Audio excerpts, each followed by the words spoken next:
So, మనం last వీడియోలో అయితే ఇన్నర్ జాయిన్‌ది అయితే చూసాం కదా! సో, ఇన్నర్ జాయిన్ 2 టేబుల్స్‌కి మధ్యలో మ్యాచింగ్ డేటాని బయటికి తీయడం. సో, ఇప్పుడు మనం ఇన్నర్ జాయిన్‌కి ఎగ్జాంపుల్స్ అయితే చూద్దాం అనమాట. సో, కస్టమర్స్‌కి మనకు ఐడీ, ఫస్ట్ నేమ్, కంట్రీ అనే 3 కాలమ్స్ ఉండి, ఆర్డర్స్ కూడా order ID, customer ID, date అనే 3 కాలమ్స్ ఉండి, మనకు ఐడీలో, కస్టమర్ ఐడీలో రెండిట్లో సేమ్ డేటా ఉంటే మనం మ్యాచ్ చేయొచ్చు అనమాట. ఎలా అంటే సెలెక్ట్ స్టార్ ఫ్రమ్ కస్టమర్స్, మీకు ఆర్డర్ అయితే సంబంధం లేదు. ఫ్రమ్ ఆర్డర్స్ అయిన రావచ్చు, ఫ్రమ్ కస్టమర్స్ అయిన రావచ్చు. అది ఇన్నర్ జాయిన్ మాత్రమే.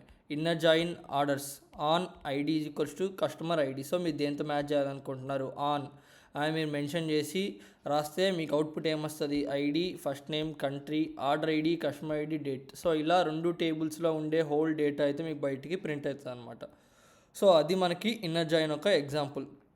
మీరు ఒకవేళ ఓన్లీ కొన్ని మాత్రమే కావాలి, రిపీటెడ్ డేటా వద్దు అని అనుకుంటే అప్పుడు మీరు సెలెక్ట్ కామా మీకు ఏమేం కావాలి, first name comma, order ID comma, ID, ఇలా మీరు ప్రింట్ చేసుకొని ఇక్కడ కస్టమర్ ఐడి వద్దనుకుంటే మీరు కస్టమర్ ఐడి ఇవ్వకుండా ఓన్లీ 5 యాట్రిబ్యూట్సే మీరు బయటకు ఇచ్చి దాన్ని కూడా మీరు ప్రింట్ చేసుకోవచ్చు అనమాట.